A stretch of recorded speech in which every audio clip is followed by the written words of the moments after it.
Muito boa tarde a todos que estão aqui ao vivo. Bom dia, boa tarde, boa noite para quem está vendo gravado. É um prazer estar aqui novamente para mais uma aula aberta de uma palestra do Petro. Hoje a gente vai falar da palestra 21, que é a palestra com o nome A Queda. Vai basicamente falar da queda dos anjos.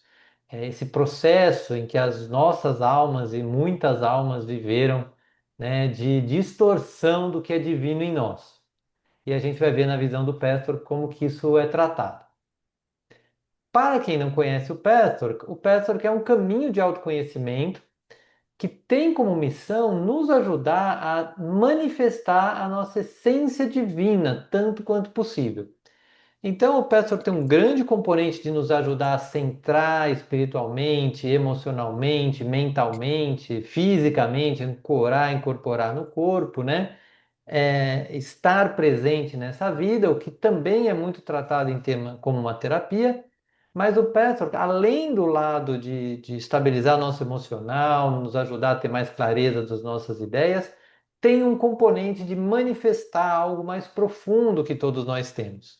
Então é um caminho muito completo de autoconhecimento, ele é baseado em palestras que foram canalizadas entre 57 e 79, por uma médium chamada Eva Perracos. Tem gente que acredita em mediunidade, tem gente que não acredita. O que fica de resumo para quem está disponível e interessado em fazer esse caminho são os textos. Textos que às vezes são difíceis um pouco de compreender. Então, nessa dificuldade, a, a aula aberta vai ajudar e esse caminho é feito usando 5 ferramentas, que é a prece. Então, a prece é um componente fundamental desse caminho. A meditação, que o guia manda bastante, dá bastante ênfase em várias palestras da meditação, coloca a prece, inclusive, como prelúdio da meditação. Um exercício chamado revisão diária, o estudo das palestras e a vivência dos ensinamentos na vida prática. Esse estudo ele pode ser feito em grupos de estudo e encontros individuais. Então, às vezes a pessoa está com o tema da vida, normalmente é um tema prático para juntar aí com o tema, com os ensinamentos, né, na vida prática. Às vezes é relacionamento, às vezes é trabalho, às vezes é dinheiro, às vezes é carreira, ou às vezes é até a própria dificuldade de se dedicar a algo um pouco mais espiritual. Traz essa questão e a gente estuda isso a partir do que a gente tem nas palestras. Nossa dinâmica hoje vai ser de momentos de prece e meditação. Vamos estudar alguns trechos da palestra, que eu fiz a síntese aqui do que eu achei ser a essência para introduzir o que é esse tema da queda e um exercício. Para quem está aqui ao vivo, como a aula está sendo gravada, eu peço que apenas compartilhe dúvidas, sensações e insights do que está acontecendo aqui na aula e não suas histórias pessoais. Tudo bem? Então, para a gente começar com a prece e a meditação, eu vou usar para a meditação um texto que eu crio toda semana a partir da palestra, né? A partir do que eu percebo na palestra. Então eu vou fazer uma pequena chegada, convidar cada um a fazer sua prece e depois vou ler esse texto. Eu convido vocês a se abrirem ao longo do processo da prece para também captar esse conteúdo em níveis mais inconscientes, também no nível consciente, mas ficar bem relaxado, sabe? Assim, ouvir não para pegar cada detalhe, mas talvez para deixar se tocar por algumas das palavras que vão ser colocadas no texto. Tudo bem? Então, vou convidar todos aqui a fecharem um pouco seus olhos, respirar fundo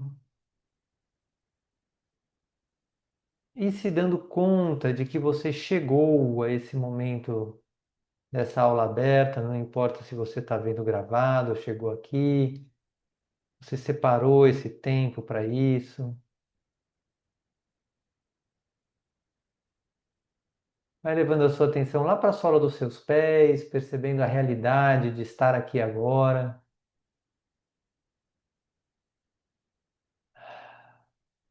Respira fundo.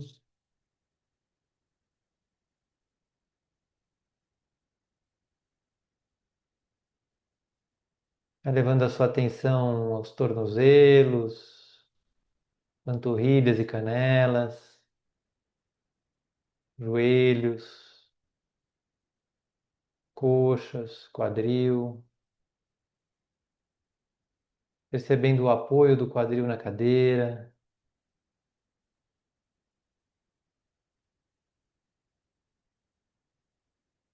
Vai levando a sua atenção à sua coluna vertebral, seu tronco, barriga, diafragma, peito,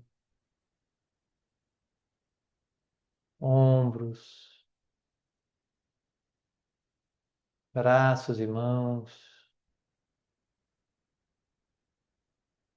pescoço e cabeça. Percebendo que você tem um corpo físico inteiro,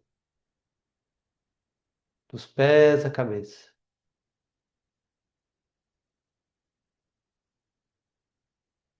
E respira.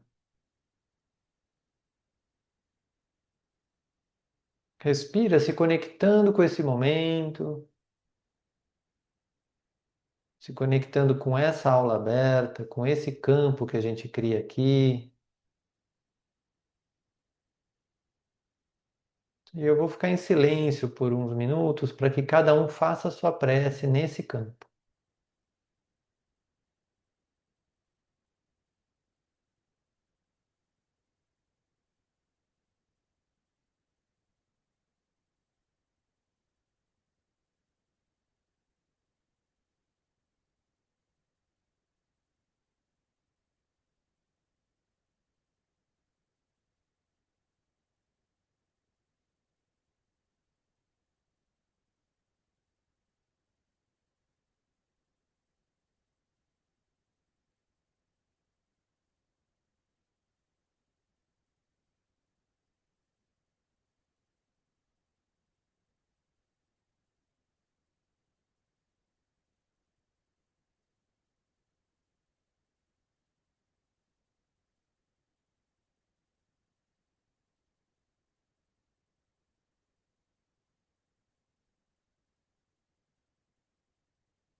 E aí vá se abrindo para esse texto que eu vou ler a partir de agora. O tempo em que esquecemos do amor. Há momentos em que nos sentimos sozinhos, mesmo cercados de gente. Como se houvesse uma distância entre nós e a vida, entre o que somos e o que gostaríamos de ser. Essa distância é antiga, é o esquecimento do amor que nos criou. Não é castigo nem erro, é apenas o momento em que o coração se fechou um pouco, com medo de sentir demais. Desde então, andamos pela vida tentando encontrar de novo aquilo que no fundo nunca perdemos. Buscamos no outro, nas conquistas, nas certezas, mas o que procuramos é o calor da unidade, a sensação de estar em casa dentro de nós mesmos.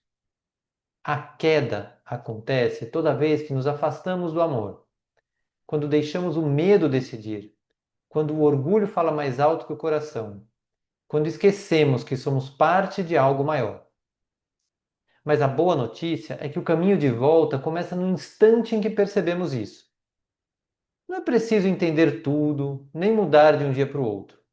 Basta um pequeno gesto, uma respiração mais consciente, um pedido de perdão, um olhar mais terno, um sim silencioso à vida. O retorno não é uma viagem para o alto, é um reencontro com o que sempre esteve dentro. E pouco a pouco, o que parecia distância vai se tornando presença, até que o amor volte a ser o ar que respiramos. Porque nunca nos perdemos de verdade. Apenas esquecemos por um tempo quem somos e de onde viemos. E agora estamos lembrando.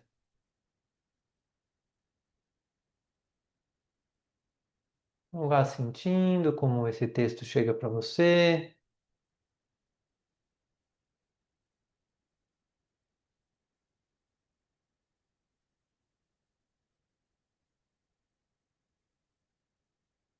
Vá abrindo seus olhos para a gente começar. Muito bem, todos de bom. Por gentileza, me repete só essa última frase? Apenas esquecemos quem somos, por favor. Mas agora estamos lembrando. Certo. Mas tem também depois tanto no grupo quanto no blog, quanto no YouTube, tem ele inteiro de novo, qualquer coisa. Maravilhoso. Mas estamos lembrando, é bom lembrar que estamos lembrando. Esse processo de vir para a aula aberta, retornar, dedicar um pouco de tempo a esse tipo de autoconhecimento, é uma forma também de lembrar. Então, e às vezes a gente não tem consciência de que é um lembrar da alma. E tem tudo a ver com a aula, a gente poder falar nesse sentido. Bom que você trouxe esse destaque. Então, como é que o guia começa essa palestra, né? Primeiro, ele sempre começa dando saudações em nome do Senhor. Abençoados sejam todos vocês. Muitas pessoas que não conseguem imaginar como um Deus de amor poderia permitir a existência do mal. Então, hoje a queda vai falar muito disso, sobre como o mal passou a existir. Então, não foi Deus que determinou, agora vai existir o mal. Não. Como aconteceu? Muito antes da existência do mundo material, uma parte dos seres criados que haviam sido dotados de livre-arbítrio e também de um certo poder, abusaram desse poder. A queda dos anjos, como é chamado esse acontecimento, aconteceu muito lentamente. Poderíamos dizer que foi um lento processo de degeneração, no qual tudo que era divino, muito lento e gradualmente, se transformou em seu aspecto oposto. E eu gosto muito de sempre fazer o paralelo desse olhar espiritual, cósmico, para a nossa vida. Como é que o mal acontece na nossa vida? Percebe se em algum momento algo que você tinha de uma grande qualidade ou de um poder, eventualmente você usou de uma forma distorcida. E pode ser até um amor, nossa, amei tanto que me submeti a outra pessoa. Então, você distorce um poder, mas você tem um poder de amar. Ou eu tenho um poder financeiro e eu abuso desse poder. Deus não vai vir e falar assim, não, não abuse, eu proíbo você. Pela lei do livre-arbítrio, todo mundo pode usar o poder como quiser. E o que ele está dizendo aqui, de uma visão cosmológica, sei lá, é que seres abusaram do poder que tinham. Cada um tinha um poder e abusaram. E isso é o que é a queda dos anjos, quando os seres que estavam todos unidos no fluxo da vida divina resolveram usar o livre-arbítrio e abusar do poder que tinham. Dúvidas, comentários? Então, como que o guia continua? Já disse muitas vezes, e isso se aplica a todos os seres espirituais ou humanos, que as suas atitudes, opiniões, sentimentos e pensamentos criam os mundos espirituais, mesmo que vocês ainda vivam na Terra. Assim, cada um de vocês cria um mundo que será seu. Isso é muito interessante trazer para o nosso dia a dia, porque imagina, se você passa o dia inteiro reclamando ou pensando no que não está bom, você cria um mundo ao seu redor. Talvez as pessoas achem isso um pouco estranho, mas para pensar se não é verdade. Você até já acostumou a viver nesse mundo. Ah, eu sou aquela tipo de pessoa que reclama. Então eu reclamo, você nem vê diferença mais, porque você vive num mundo onde está tudo ruim, onde sempre tem um motivo para reclamar, e você vive ali. Então não é só dentro de nós que isso acontece. A partir do que a gente tem de atitudes, opiniões, sentimentos e pensamentos, a gente vai viver isso na prática. E como que a gente consegue provar isso? Duas pessoas no mesmo ambiente podem ter visões completamente diferentes de quão confortável ou desconfortável aquele ambiente está. Então, essa é uma forma de perceber que, como a gente está por dentro, cria a forma como a gente vai ver o mundo. Algumas pessoas até se confundem. Ah, eu crio o mundo onde eu estou. Não é que você, se você ficar pensando que você vai estar no mundo perfeito, o mundo fora de você está perfeito. vai mudar, aquela coisa que está ruim vai ficar boa imediatamente. Não. Você vai começar a olhar, talvez, que ali naquela imperfeição tem uma perfeição, e uma outra pessoa que não tem essa ideia dentro de si vai ver a mesma coisa de outra forma. Mas o que importa é que a gente vive a partir de como a gente está dentro de nós e não fora. Aí, indo para o lado cósmico, os espíritos que participaram da queda criaram novos mundos de acordo com suas atitudes mudadas. Mundos escuros, mundos que muitas vezes são designados de inferno. Vamos, então, só para lembrar, imagina, estavam lá todos os seres ligados a Deus, seguindo as leis divinas, né, fluindo maravilhosamente bem. Aí um decidiu, quer saber, eu vou usar o meu poder de forma distorcida, porque eu posso, Deus me deu livre-arbítrio, vou usar. E aí começou a distorcer, aí foi criando um mundo mais escuros. E esses mundos, ao longo de muito tempo, muito lentamente, foram designados de inferno. Vamos dar exemplos práticos disso. Vamos supor que um ser que esteja em perfeito estado e tenha como uma característica peculiar uma grande força de amor. O fogo divino do amor. Sabe aquela pessoa quente, calorosa, que você quer estar perto, porque aquilo é gostoso, amoroso? Essa força do amor se transformou em seu oposto e criou um fogo de ódio e perversidade. Assim passaria a existir um mundo ígneo, de intensa desarmonia. Então, aquele amor, fala assim, já que eu tenho esse calor dentro de mim, esse fogo divino de amor, eu vou criar um fogo que oprime o outro, eu vou usar um fogo que queima o outro. Então, é uma distorção do uso de uma qualidade, que é o amor nesse caso. Dúvidas, comentários? Fica um pouco complexo, talvez, esse conceito? Não? É novo. Vai digerindo ele que o próximo slide vai ajudar a dar mais um exemplo. Não, não, não, Heitor, pelo contrário, eu achei que ficou bem, bem explicado, foi muito boa a analogia. Muito bom. Se quiser, põe de lado o celular, Cris, que você vai ver melhor os slides. E aí, vamos supor que outros indivíduos em perfeito estado de desenvolvimento tenham como característica peculiar a serenidade, o discernimento, a reflexão imparcial. Esses atributos permitiriam a esse ser fazer avançar a criação divina de um determinado modo, através de lentos desdobramentos desse poder criador especial. Então, pega aquela pessoa que é uma pessoa serena, que sabe refletir, a pessoa vem com um problema falando que o outro foi terrível, e aí a pessoa consegue falar: tá bom, me conta isso, qual seria o outro lado? Então, um está achando isso, o outro está achando aquilo, o que tem de real nisso? Sabe a pessoa que consegue ajudar o discernimento? Na força oposta, esse atributo criaria um mundo de frieza gelada e de escuridão gelada e de isolação. É a pessoa que fala: vocês vieram até mim para resolver um problema, duas pessoas, então eu já olhei que vai ser assim, assim, vai ser assim, determina, não interage, determina, se torna frio. Então ele usa uma característica positiva de uma forma distorcida, para ter poder sobre o outro. E aí essa é a grande sacada que aconteceu na queda. Qual que é o interesse de distorcer esse poder divino?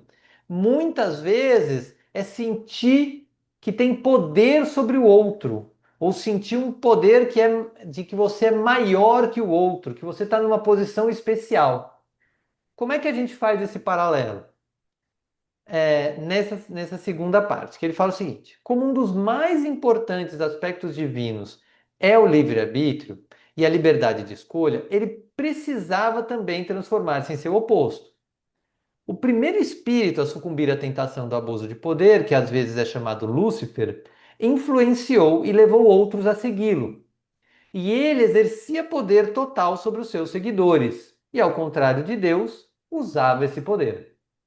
Então, a imagem de Lúcifer como, né, o contrário de Deus, ele, na verdade, Lúcifer é filho de Deus, que decidiu, foi o primeiro a fazer essa distorção do poder divino, E quem, a partir daí, também decidia fazer, ficava submetido a Lúcifer. Então, aí Lúcifer começou a ver, ó, tá vendo? Eu tenho poder sobre outros seres.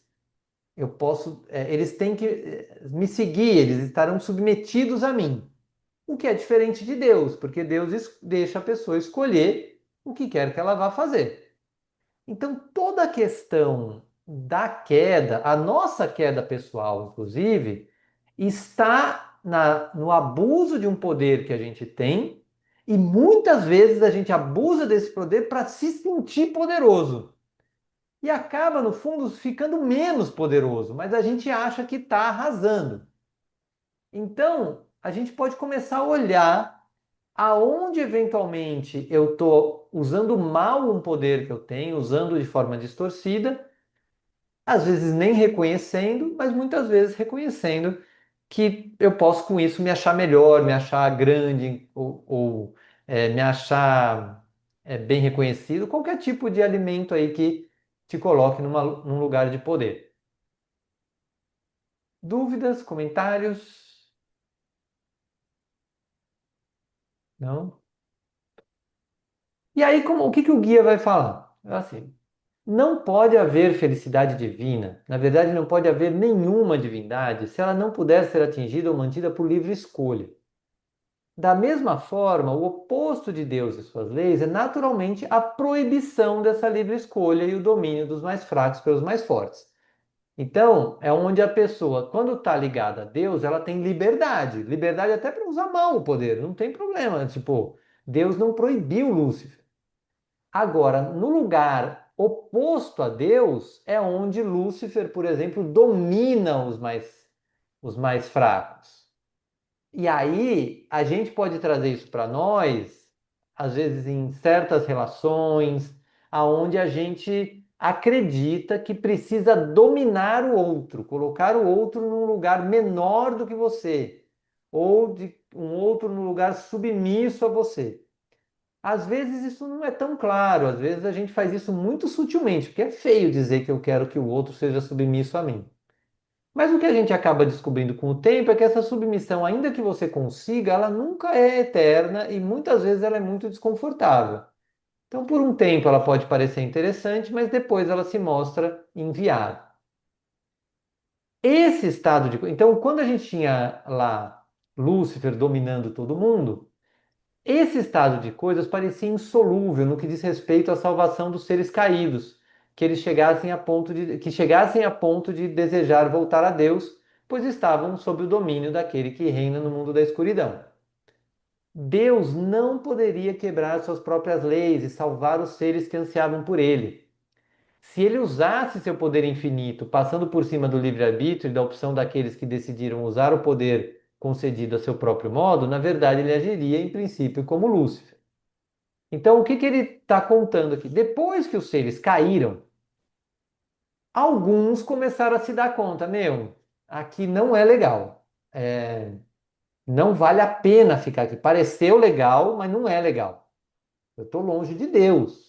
Deus podia ter lá, exigir, né, convidar a seguir as leis, a autorresponsabilidade, causa e efeito, etc.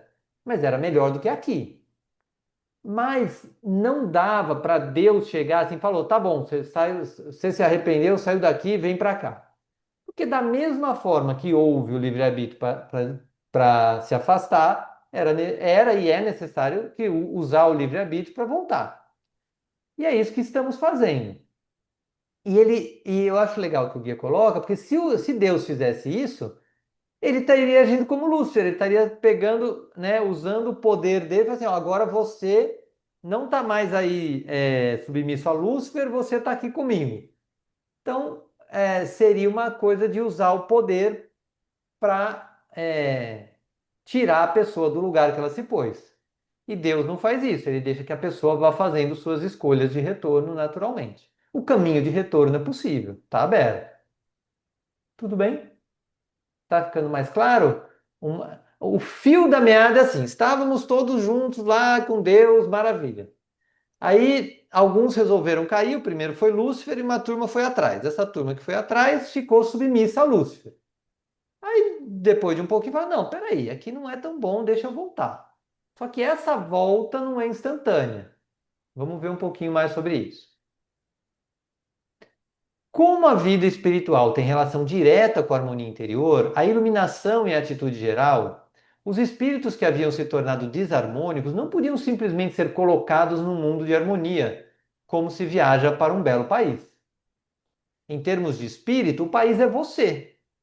Portanto, os espíritos que caíram precisavam e precisam atingir um certo estado em que naturalmente produzissem outra vez mundos harmoniosos.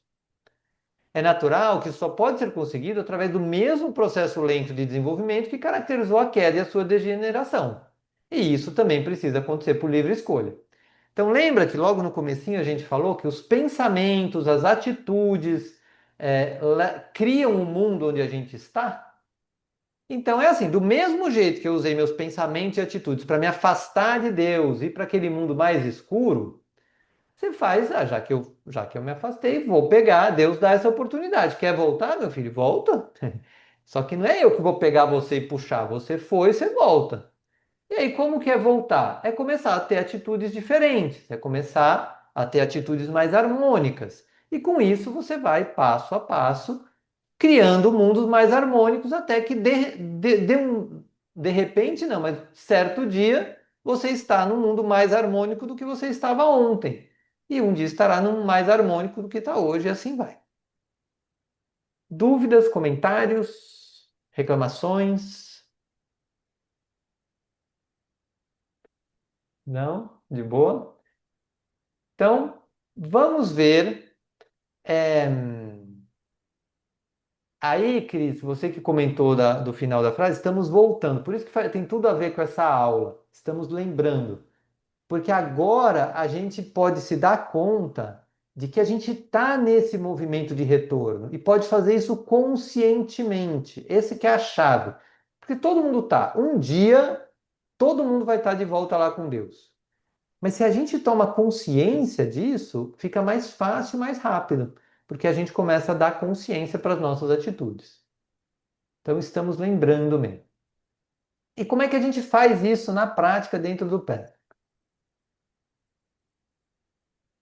Primeiro, sabendo que a gente tem três eus. Então a gente tem o nosso eu superior, onde está nosso amor, nossa alegria, nosso poder pessoal, nossa sabedoria, aquilo que já está purificado, que a gente usa para estar aqui, que é uma atitude sábia, para comemorar com alguém uma coisa legal que está acontecendo na vida, para trocar amor com quem a gente ama. Então isso já acontece na vida de todo mundo. Mas tem um pedaço que é a nossa parte caída, é a parte da nossa alma ainda ligada a Lúcifer, a distorção. Essa parte é o nosso medo, nosso orgulho, nossa obstinação, nossa impotência, nossa ignorância. Todo mundo tem. Só que para esconder isso, porque ele não sai, eu sou ignorante. Tipo, isso aqui eu sou ignorante. Não sai falando isso para todo mundo. E nem precisa, nem é ideia. Mas o problema é eu criar uma máscara, dizendo o contrário, dizendo assim, ó, eu sei tudo. Nossa, eu sou demais, eu sei, ou eu tenho que saber tudo. Se eu não souber tudo, vão ver que eu não sei. Ai, meu Deus, que terrível. Então, essa máscara, ou esse eu idealizado, ele tenta esconder o eu inferior. E ela tem comportamentos que são a agressividade, a submissão ou a retirada. Então, quando a pessoa está agressiva, muitas vezes ela está insegura. Em vez de falar que está insegura, ela agride. Às vezes a pessoa submissa tem dificuldade de se posicionar, tem uma insegurança muito grande. Ela não fala, gente, eu tenho uma insegurança, então eu não sei se eu posso fazer ou não o que você está falando. Não, ela se submete e depois ela corre atrás. E a retirada é quando a pessoa se desconecta do assunto porque não sabe lidar e aí se desconecta ou vai por uma razão, não sabe lidar com aquela emoção. E o eu idealizado, ele tem pensamentos. Então é pensamento, eu tenho que ser perfeito. Pensamentos conscientes ou às vezes inconscientes, crenças.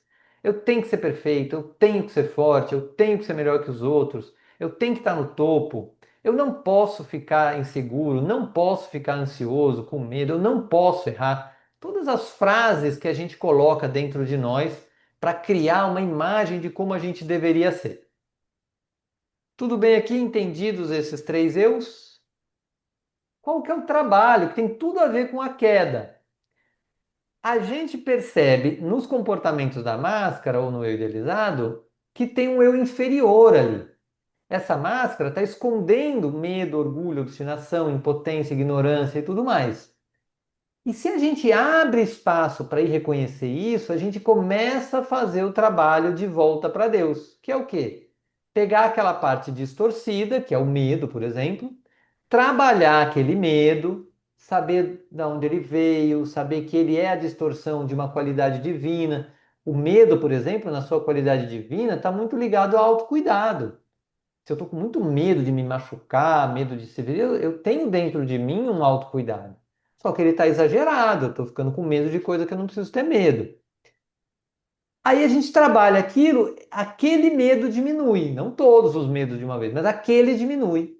E com essa diminuição aumenta nosso contato com o nosso eu superior. E assim vai. Aí a gente pega uma outra característica, o orgulho. Aí a gente percebe nosso orgulho, diminui esse orgulho também. E aí, lembra do objetivo do Pastor, que revelar cada vez mais nossa essência divina?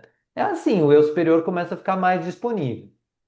E um cuidado que a gente precisa ter é se a nossa máscara também está ocultando o nosso eu superior. Então, quando eu tenho uma qualidade minha, que eu falo, nossa, eu gosto muito, eu tenho uma capacidade de dar aula muito boa. Digamos que eu reconheça, meu, eu faço direitinho, tal. E aí eu falo, não, mas se eu dar aula, o que que vão pensar de mim? Vão falar que eu estou querendo aparecer. Então eu nem dou aula porque vão dizer tal coisa e eu tenho que ser correto frente ao mundo. Então isso mascara uma qualidade. E aí você também não vive tão feliz quanto poderia. Ficou mais claro essa de que a gente mascara também o nosso eu superior? Muito bem. E aí, para fazermos um exercício, o que que eu vou propor para vocês? Que cada um aqui escolha uma qualidade sua de eu superior. Então, eu vou dar uns exemplos aqui. Eu gosto de sortear algumas opções para ver o que que está mais presente aqui. Mas pode escolher na de você, não precisa esperar, não. Mas talvez você reconheça a sua eficiência como uma qualidade de eu superior. Talvez você reconheça a sua capacidade de transformação como uma coisa de eu superior. Talvez você reconheça a sua luz. Você tem uma luz pessoal que é só sua. Vai vendo aí o que que aparece de qualidade de eu superior.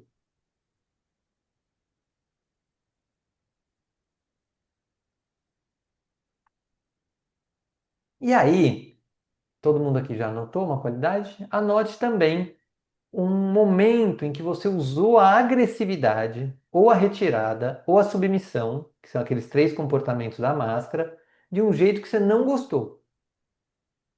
Eu falo, nossa, aquela hora eu me submeti, não devia ter me submetido. Ou ainda, eu agredi, nossa, eu fui para cima, não precisava. Ou você se retirou. Retirar às vezes é mental, às vezes é um processo mental de aceleração da mente. Vou explicar, vou racionalizar.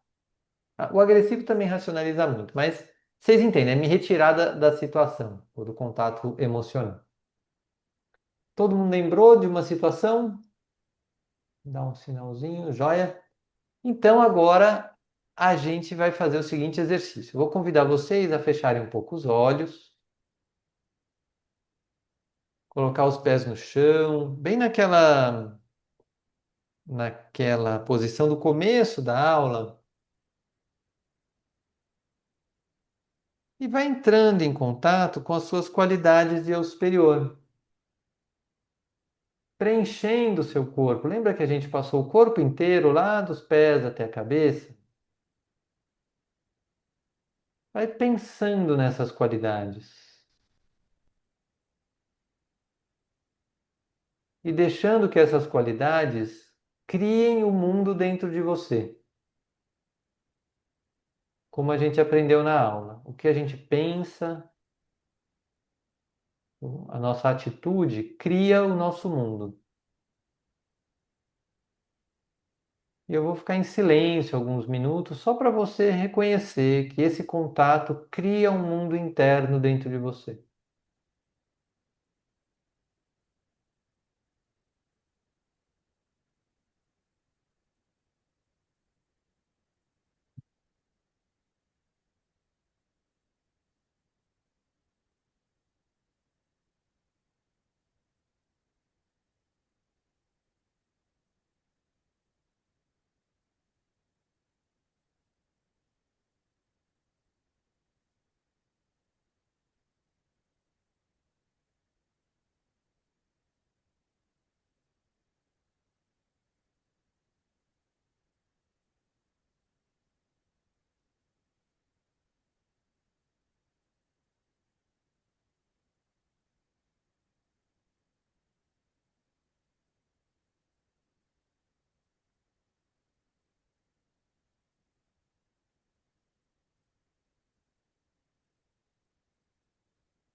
E agora, desse lugar, desse mundo criado, coloque a situação que você anotou a uns 5 passos de distância e tente olhar para ela a partir desse mundo onde você está e vendo que você existiu também naquele momento.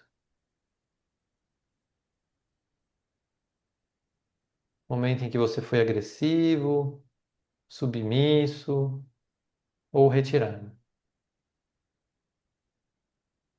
Isso também existiu.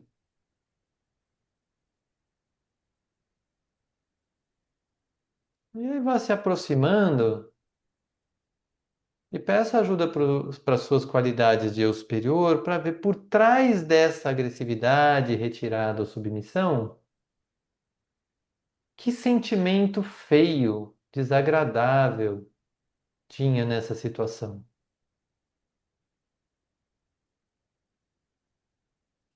Talvez você estivesse se sentindo sobrecarregado,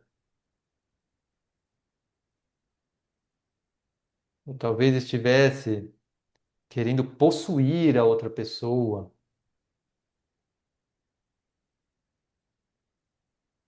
ou talvez você estivesse querendo fazer tudo o que ela fala para não ter responsabilidade nenhuma.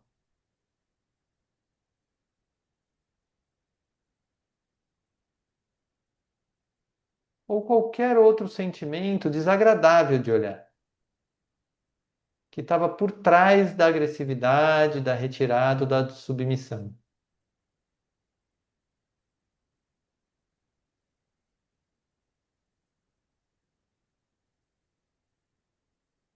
E aí vá se permitindo viver nesse outro mundo, o mundo dessas outras emoções, que também é um mundo existente dentro de você.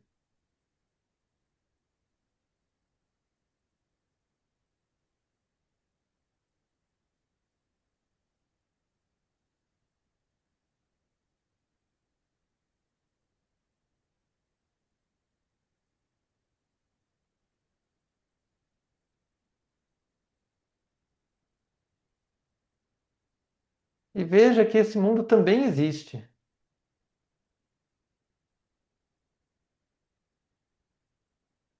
E você pode viver nele.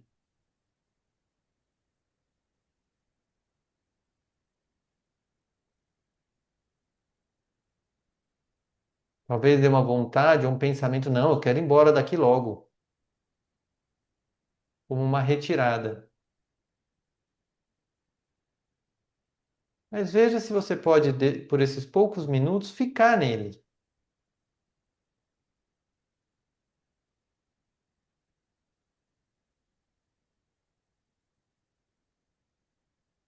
Perceba a temperatura do seu corpo quando você está nele. Perceba o pulsar do seu coração.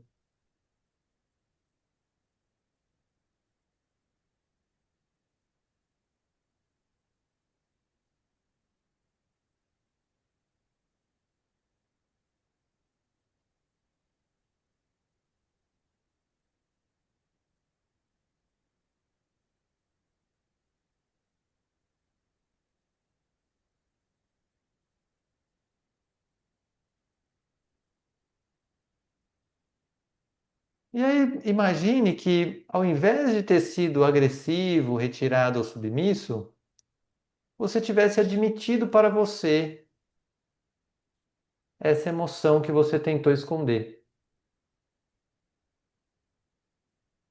Nossa, realmente, naquele momento eu estava sobrecarregado. Eu nem sei o que fazer com isso, mas eu estava sobrecarregado. Ou talvez com medo, qualquer outra emoção que você perceba que estava escondida atrás do comportamento agressivo, submisso ou retirado.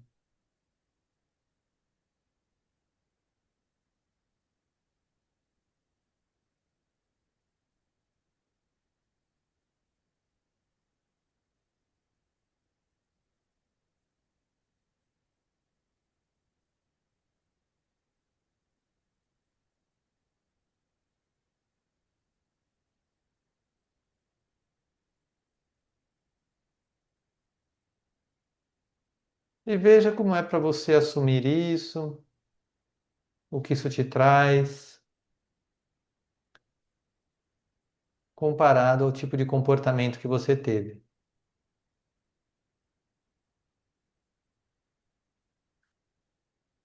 E vai se preparando para abrir os olhos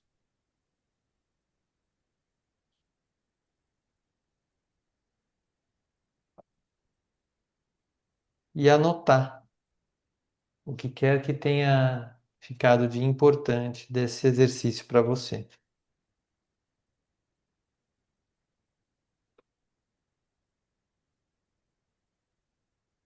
Eu vou fazer uma pausa para que a gente possa fazer uma partilha aqui. Muito bem. Então, passamos pela partilha. Gostaria que quem estiver aqui, se puder, coloca no chat ou fala ao vivo. Que palavra expressa o seu sentimento ao final dessa aula?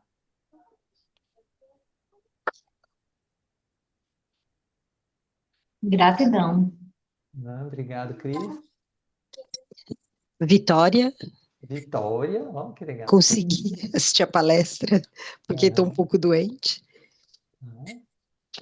Quer compartilhar, Vinícius, ou não? Eu estou sentindo muita gratidão também, muito gostoso sentir gratidão. E temos aqui força, ó, que legal. Muito bom. Então, para o nosso fechamento, o guia se despede assim. Bênçãos de Deus para todos vocês.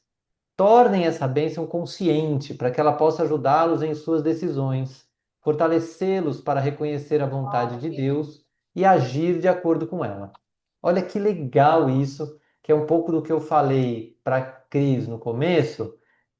Tudo que a gente aprende aqui é importante tornar consciente. Então, ter passado essa horinha aqui, vendo esse vídeo e receber uma bênção, quem quiser pode fechar um pouco os olhos, falar, nossa, ou terminar com esse sentimento de força, de gratidão, de vitória, falar, nossa, eu criei isso para mim. veio do nada, não. Eu passei aqui um tempo, eu paguei esse preço. Então, torna essa bênção consciente para que essa bênção nos ajude a tomar decisões, nos fortalecer, a reconhecer a vontade de Deus e agir de acordo com ela, porque é assim que a gente volta da queda que tivemos e decidimos ter. Fiquem em paz, fiquem com Deus. Com isso, encerramos nossa aula. Semana que vem, sábado, 4 da tarde, vamos para a palestra 22. Eu vou terminar a gravação.